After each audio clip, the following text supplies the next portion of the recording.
Hello and welcome to Nestle Between Chapters. I'm Akshita, and today I want to talk about A Guardian and a Thief by Megha Majumdar.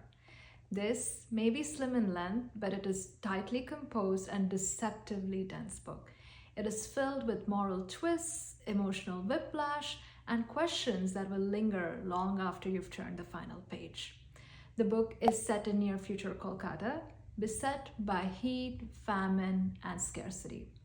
The story unfolds over a span of a week, intertwining the lives of two characters, Ma and Boomba, and their families.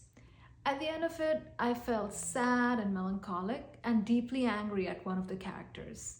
And yet, I found myself questioning if my anger was completely justified. Majumdar builds up a world that is terrifyingly close to our own. Heat so intense that it burns the tar beneath your feet. Air so polluted that it both conceals and suffocates. Food once available in abundance, like grains and pulses, turn into precious jewels. And these jewels, they make people violent. Throughout the book, the author holds up a mirror to the society, both in its kindness and cruelty. And it often made me pause and ask myself, what do misery and scarcity bring out in us? What happens when food we once devoured so blissfully starts to disappear from our world? And what becomes of morality when crimes are committed not for greed but for survival? The novel also forces us to examine whether our own judgment of wrongdoing shifts based on class. Does stealing look different based on who's doing it?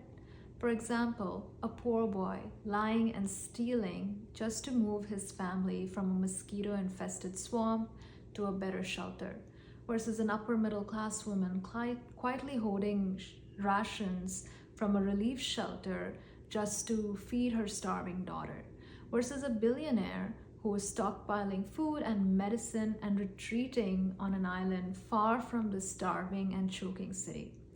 And the novel does not let you rank these very neatly, and that is quite unsettling. Who then is the guardian and who is the thief?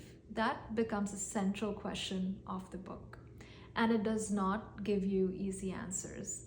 Instead, it will leave you in this moral gray space, questioning not just the choices the characters make, but also your own instincts, who you empathize with, who you blame, and what you think justice should look like. And this is definitely not a breezy read, but I think it's a necessary one.